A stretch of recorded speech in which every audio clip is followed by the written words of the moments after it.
know what you did last summer.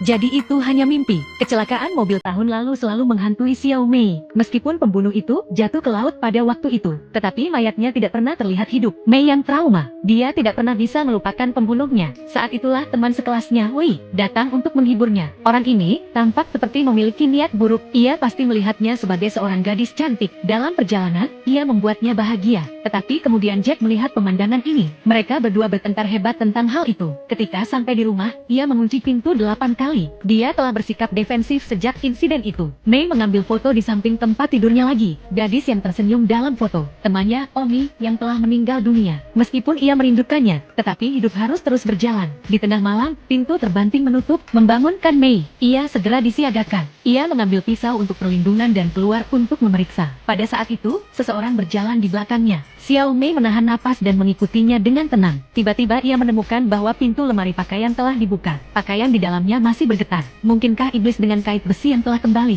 Meskipun ia takut, tetapi Mei memiliki keberanian untuk bertarung sampai mati.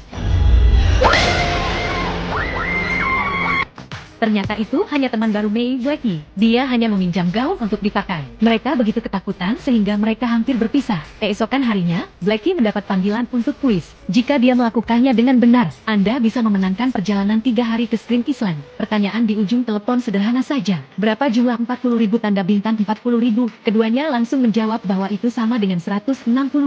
Dan mereka melakukannya dengan benar. Selamat kepada mereka. Mereka mendapat tiket ke Spring Island untuk 4 orang. Mereka berdua melompat-lompat di atas sofa dengan gembira. Ini adalah pertama kalinya mereka menang. Kesempatan yang luar biasa. Mereka pasti ingin mengajak pacar mereka untuk pergi bersama mereka. Alternatif tidak ada masalah. Mereka sangat saling mencintai satu sama lain. Tapi pihak Xiao Mei baru saja bertengkar kemarin. Dia berada di tengah-tengah perang dingin. Tetapi ia mengesampingkan emosinya. Dia menelpon pacarnya dan mencoba untuk mendapatkannya kembali. Tetapi Jack mengatakan bahwa dia mungkin tidak tersedia minggu ini. Dia akan mencoba membuatnya. Tentu saja, Mei kecewa mendengar hal ini. Tetapi tidak ada yang bisa dilakukannya. Setelah menutup telepon, kamera mengarah ke sisi Jack. Faktanya, dia hanya berbohong. Jack sudah menyiapkan cincin berlian. Dia akan mengejutkan Mei di Pulau Stream. Ia ingin mencari kesempatan untuk melamarnya. Setelah bekerja, Jack dan sahabatnya pulang bersama. Keduanya menyanyikan lagu rock di dalam mobil. Mereka sedang bersenang-senang. Jack tiba-tiba menyadari ada sebuah mobil yang diparkir di tengah jalan di depan mereka. Ada seorang pria yang tergeletak di sampingnya. Pasti ada kecelakaan. Jack mengira pria itu mungkin masih hidup.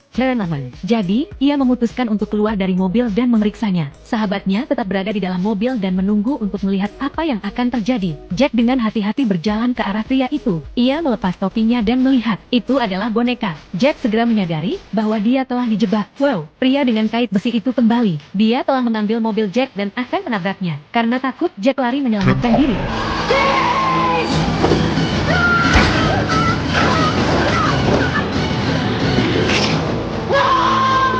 那个铁钩狂魔又回来了，他抢走了杰克的。